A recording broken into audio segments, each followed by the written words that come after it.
हा परिवार जो आहे तो सत्तेशिवाय जगूच शकत नाही। प्रत्येक वेळेस एखादा बेडूक उड्या मारून मारून थकेल, पण हे लोक थकणार नाही। जे आताचे उमेदवार आहेत संदीप नाईक, त्यांनी सरळ सांगितलं की जर मला ऐरोली विधानसभेची उमेदवारी मिळाली नाही तर मी आत्महत्या करेन। त्यांच्या मुलांच्या पुढे दुसऱ्यांची मुलं पुढे जाऊ नये म्हणून माझ्या मुलावर खोटी केसेस टाकली। ऐरोली विधानसभा मतदारसंघाची लढत अत्यंत रंजक आहे। गणेश नाईकांच्या विरोधात म्हणजे महायुतीचे उमेदवार गणेश नाईक आहेत, तर महाविकास आघाडीकडनं मनोहर मडवीज आहेत, त्या रिंगणामध्ये उतरलेले आहेत मशाल हाती घेऊन। मनोहर मडवीजी, मला सांगा, शेवटी पूर्वी तुम्ही सगळ्यांनी सोबतच काम केलेलं आहे, यंदा आपण उमेदवार म्हणून समोर आहात, विकासाचे कोणते मुद्दे घेऊन आपण निवडणुकीत उतरताय, मतदारांपुढे मतदानाचा जोगवा मागताय? बघा, आम्ही या ठिकाणी महाविकास आघाडीच्या माध्यमातून मी मशाल या निशाणीवर मी इलेक्शन लढत आहे, निवडणूक लढत आहे। आणि विकासाच्या बाबतीत गेली 25 वर्ष आमचा नवी मुंबई विकासापासून वंचित राहिलेला आहे। त्याच्यातले मी आपल्याला सांगू इच्छितो की या ठिकाणी आमची महाविकास आघाडीची महाराष्ट्रात सत्ता येणार आणि त्याचबरोबर ऐरोली विधानसभेमध्ये माझी मशाल 20 तारखेला ही पेटणार, याच्यात मला कोणतीही शंका नाही। आणि हे झाल्याच्या नंतर मी माझ्या ऐरोली विधानसभेच्या आणि नवी मुंबईच्या जनतेला आश्वासित करू इच्छितो की गेली 25 वर्षामध्ये जी कामं नाही झाली त्याच्यातलं आम्ही डेव्हलप करणार आहोत। आमच्या भूमिपुत्र आदरणीय दिबा पाटील साहेब यांचं जे एअरपोर्टला नाव द्यायचं राहिलंय ते आम्ही त्या ठिकाणी नाव दिल्याशिवाय शांत बसणार नाही। त्याचबरोबर ही नवी मुंबई आमच्या भूमिपुत्रांच्या जागेवर वसलेली आहे आणि आमचा भूमिपुत्र या ठिकाणी सगळ्याच बाबतीत सुविधांपासून वंचित राहिलेला आहे। सर्वात मोठा प्रश्न आहे आमच्या गरजेपोटी बांधलेली घरं, ती पहिले त्या ठिकाणी त्यांची अधिकृत करून देणार। त्याचबरोबर आमच्या मुलांना खेळायचे मैदान नाही, प्रत्येक गावाला GR आहे की मुलांना प्रत्येक गावाला त्या ठिकाणी मैदान मिळालं पाहिजे, ते मैदान मिळवून देणार। त्याच्यानंतर आमच्या शहरामध्ये जो 72 एकरचा प्लॉट आहे त्या 72 एकरमध्ये एक पुण्याच्या स्टेडियमच्या धर्तीवर या ठिकाणी सेक्टर 12 घनसोली या ठिकाणी त्या ठिकाणी स्टेडियम उभारायचं आहे। त्याचबरोबर सर्वात मोठा प्रश्न, आता जटिल प्रश्न जो होणार आहे तो नवी मुंबईच्या ज्या शिडकोनी बांधलेल्या बिल्डिंग रिडेव्हलपमेंट आहे, 4.8 एपेचा त्या ठिकाणी दिलेला आहे आणि एक धरण आहे आमचा मोरवे, तो काय तेवढा 30-40 मालाच्या आणि 4.8 एपेचा मिळाल्याच्या नंतर पाणी पुरणार नाही। तर महाराष्ट्र शासनाच्या माध्यमातून नवी मुंबईच्या जनतेचा या ठिकाणी जो पाण्याचा प्रश्न आहे तो आणखी एक धरण घेऊन त्या ठिकाणी नवी मुंबईचा जो पिण्याचा पाण्याचा प्रश्न आहे तो मिटवणार आहे। पण इतके मुद्दे घेऊन तुम्ही मतदारांसमोर जाताय, जर हे मुद्दे प्रलंबित आहेत तर विद्यमान आमदारांनी केलं काय? मग ऐरोलीत काय केलंच नाही ना। मी तुमच्या समोर आता डिबेटमध्ये मी त्यांना म्हटलं की एकाच घरात ही सगळी सत्ता असताना मंत्री, खासदार, आमदार, महापौर असताना मी चॅलेंज केलं ना, मी आताही चॅलेंज करतो त्यांना, मी उमेदवारी पण पाठीमागे घ्यायला तयार आहे। एक प्रोजेक्ट दाखवायचा, खासदार म्हणून सेंट्रल गव्हर्नमेंटमधून या नवी मुंबईसाठी प्रोजेक्ट आणला, मंत्री म्हणून महाराष्ट्र शासनाच्या माध्यमातून एक प्रोजेक्ट आणला, आमदार म्हणून एक प्रोजेक्ट आणला। त्यांनी एक असा दाखवायचा MK मडवी या ठिकाणी उमेदवारी पाठीमागे घेईल, ते काम केलंच नाही त्यांनी। फक्त जनतेला त्या ठिकाणी गाजर दाखवलं आणि गाजर यांनी खाल्ले। त्यामुळे आमचा शहरी विभाग सगळ्यात याच्यामध्ये वंचित। आता या 4.8 एपेचा वाढल्याच्या नंतर सर त्या ठिकाणी रस्त्याचे प्रश्न येणार, तेही आम्ही त्या ठिकाणी सोडून देतो। दिल्लीला पालिका बाजार या धर्तीवर अंडरग्राऊंड मध्ये डबल अंडरग्राऊंड पार्किंग, बिलकुल त्याच्यामध्ये अंडरग्राऊंड मध्ये शॉपिंग आणि वर गार्डन त्या ठिकाणी होणार। तुमचा जाहीरनामा तयार आहे? जाहीरनामा तयार आहे। त्याचबरोबर झोपडपट्टीच्या नागरिकांना रोड चेंज करून आमच्या महिला भगिनींना डिलिव्हरीसाठी वगैरे हॉस्पिटल नाही तिकडे इकडे यावं लागतं, त्या झोपडपट्टी विभागामध्ये एक सुसज्जित असं हॉस्पिटल बनवणार। त्याचबरोबर झोपडपट्टी विभाग आज स्पर्धात्मक युगामध्ये जर तरुणांना पुढे जायचं असेल तर इंग्लिश मीडियम शिवाय पर्याय नाही म्हणून त्या झोपडपट्टी विभागामध्ये CBSE बोर्डच्या त्या ठिकाणी स्कूल चालू करणार। मनोहर मडवीजी, मग मला सांगा की एवढे सगळे मुद्दे आहेत, तुम्ही सभागृहात होतात ना? नाईक परिवारासोबत होतात, नाईक परिवाराच्या पुढे जाऊन नवी मुंबईच्या बाबतीत इतरही लोक आहेत, होय की नाही? मग त्या इतर लोकांना आजपर्यंत का मोठं करण्यात आलं नाही?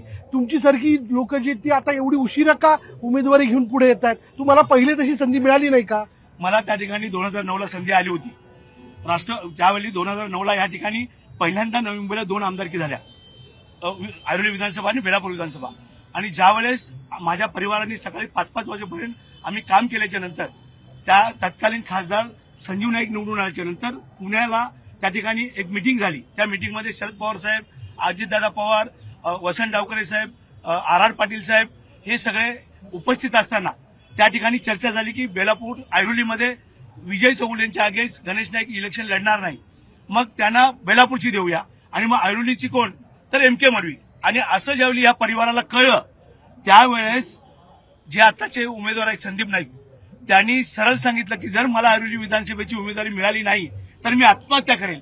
आणि मग त्याची आत्महत्या होऊ नये म्हणून मला खोट्या केसमध्ये टाकून मला जेलमध्ये टाकलं गेलं. तुमचा बळी दिला गेला असं? माझा बळी दिला गेला त्या ठिकाणी. संदीप नाईकांमुळे तुमचा बळी दिला? येस. आणि सगळ्यात महत्वाचा प्रश्न, आम्ही तिथे काम करत होतो आणि कधीही आम्ही कसली अपेक्षा न करता आम्ही काम करत आलो.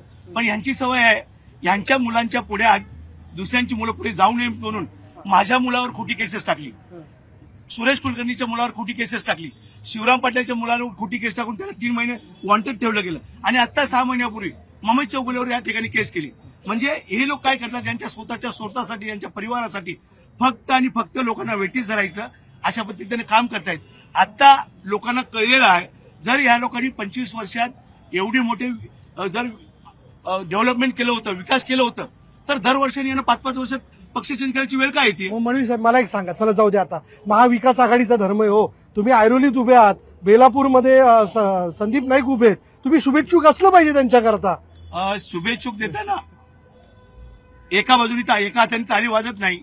आमचा महाविकास आघाडीचा पक्ष जो आम्ही आहोत, आम्ही धर्म पाळतोय. तुम्ही जर बेलापूरला जर पाहिलात, सगळे आमचे शिवसैनिक, काँग्रेस, महाविकास आघाडीचे लोक त्या ठिकाणी तुटून पडले आहेत. त्यांनाच विचारा संदीप नाईकाला, मग ऐरोलीमध्ये तुम्ही का नाही आमच्याकडे काम करत? फक्त महाविकास आघाडी शिवसेनेच फक्त धर्म पाळायचा का? ऐरोलीमध्ये ते वडिलांच्या विरोधात प्रचार करता येणार एक सिंगल नाही आहे, नाही येणार, ते नाही येणार. म्हणजेच यांचा अर्थ असा आहे, आतल्या ठरलंय का काही? अर्थ म्हणजे कसं, त्यांना फक्त त्यांचा परिवार आणि तेच दिसत आहेत, त्यामुळे ते काम करणार नाही. आम्ही धर्म पाळतोय. अख्खा आमचा शिवसेना पक्ष उद्धवजी बाळासाहेब ठाकरे केवळ मंदा मात्रेंना पाडायचं म्हणून किंवा त्यांची मतं खायची म्हणून किंवा त्यांचं लीड कमी करायचं म्हणून या ठिकाणी संदीप नाईक यांनी उभं राहण्याचा घाट घातला का? मी तसं नाही म्हणणार. हे परिवार सत्तेशिवाय यांना जगता येत नाहीये. गेल्या 5 वर्षांमध्ये त्यांना कळलं की शरदचंद्रजी पवार साहेब हे आजारी आहेत, आता काही महाराष्ट्रामध्ये सत्ता येणार नाही आणि मग सत्ता कोणाची येणार आहे म्हणून त्यांनी त्यावेळेस बीजेपीत उडी मारली. मग संदीप नाईक सोयीनुसार राजकारण करतात असं तुमचं म्हणणं आहे का? सोयीनुसार पक्ष बदलतात असं म्हणणं आहे का? मी कोणाचं नाव घेणार नाही. हा परिवार जो आहे तो सत्तेशिवाय जगूच शकत नाही. प्रत्येक वेळेस एखादा बेडूक उड्या मारून मारून थकेल, पण हे लोक थकणार नाही. आम्ही सांगू इच्छितो, आम्ही दरवर्षी 5 वर्ष यांच्या विरुद्ध काम करायचे, आमच्या कार्यकर्त्यांवर केसेस घ्यायच्या आणि नको पाहिजे तेवढं आम्ही या ठिकाणी विरोधात काम करायचं. आणि फक्त 2-3 महिने बाकी असले की हे लोक पक्ष चेंज करतात आणि आम्हालाच काम करावं लागतो. म्हणजे अशा पद्धतीनं जनतेला हे मूर्ख बनवण्याचे काम करतायत. मग ऐरोलीत मशाल 100%, बेलापूरमध्ये तुतारी, मी नाही ते बोलू शकत. बेलापूरमध्ये तुतारी मी नाही बोलू शकत, कारण आम्ही महाविकास आघाडीचा धर्म पाळत असताना ते पाळत नाही, तर त्याच्यामुळे मी तिथलं काहीच बोलू शकत नाही. मी ऐरोली विधानसभेचं मंदा मात्रे मी काहीच बोलू शकत नाही. नाही मंदाताईंना शुभेच्छा नाही, मी काहीच बोलू शकत नाही. मी ऐरोली विधानसभेमध्ये उभा आहे. मला एवढं माहिती आहे की महाविकास आघाडी आणि त्याचबरोबर भूमिपुत्र, झोपडपट्टी विभाग, उत्तर भारतीय मुस्लिम बांधव, त्याचबरोबर माझा पूर्ण 18 पगड जातीचा मतदार हा महाविकास आघाडीचा उमेदवार, उद्धव ठाकरे साहेबांचा उमेदवार MK मडवी मशालीला बटन देऊन त्या ठिकाणी माझा विजय निश्चित आहे. हिंदू, मुस्लिम, शीख, ईसाई हम सब है भाई भाई. म्हणजे यंदा तुम्ही आसमान दाखवणार? 100% मी नाही तर माझा मतदार राजा त्या ठिकाणी आसमान दाखवणार. मतदार राजा कोणाला आसमान दाखवणार? माझ्या विरुद्ध जे उभे आहेत त्यांना. काय नाव त्यांचं? त्यांचे नाव घ्यायची जरूर नाही. MK मडवी माझं नाव आहे. MK मडवी जिंकून त्यांचं नाव घेत नाही, काय घ्यायची जरूर आहे? विश्वास व्यक्त करा. अहो, लोकांना नवी मुंबईमध्ये आहे ना, नवीन चेहरा पाहिजे. जुना चेहरा बघून लोक थकली. त्याच्या निमित्ताने नवीन चेहरा MK मडवी समोर आलाय. माझं चारित्र्य एकदम क्लिअर आहे. बाकीच्यांचे चारित्र्य तपासा, जनतेला माहिती पडेल. म्हणजे ते जे उभे राहिलेत इथं, संदीप नाईक इथं उभे आहेत, गणेश नाईक तिथं उभे आहे, घरातले बंडखोरी थांबू शकली असती. नुरा कुस्ती आहे का? साहेब, मी तुम्हाला पहिलाच सांगितलं, ह्यांना सत्तेशिवाय जगताच येत नाही. यांना सत्ता पाहिजे, यांना समाजाशी काय देणे घेणे नाही, यांना नेत्यांशी देणे घेणे नाही, यांना पक्षांशी काय देणे घेणे नाही. जर पक्ष, नेते वगैरे सगळे यांना जर असं निष्ठावंत राहिले असते, आम्ही निष्ठावंत आहोत. काही झालं, विजय चौगुलेंचं काय करायचं? त्यांचं जनता बघेल. जनता बघेल, त्या ठिकाणी मतदार राजा त्या ठिकाणी बघेल. त्या कोणाचं काय करायचं हा. पण जनतेने ठरवलेलं ठरवलंय. आहे की यावेळेस ऐरोली विधानसभा म्हणजे मशाल, MK मडवी आणि महाविकास आघाडी. बस तुम्ही म्हणलं इथं मशाल, इथं तुतारी. मी ते काहीच म्हणू शकत ते म्हणत नाही, ते काय म्हणत नाही, ते स्पष्टपणे सांगत नाही, पण विजयाचा विश्वास त्यांनी व्यक्त केलेला. व्हिडिओ जर्नलिस्ट संदीप पवारसह विशाल परदेशी, न्यूज 18 लोकमत, नवी मुंबई.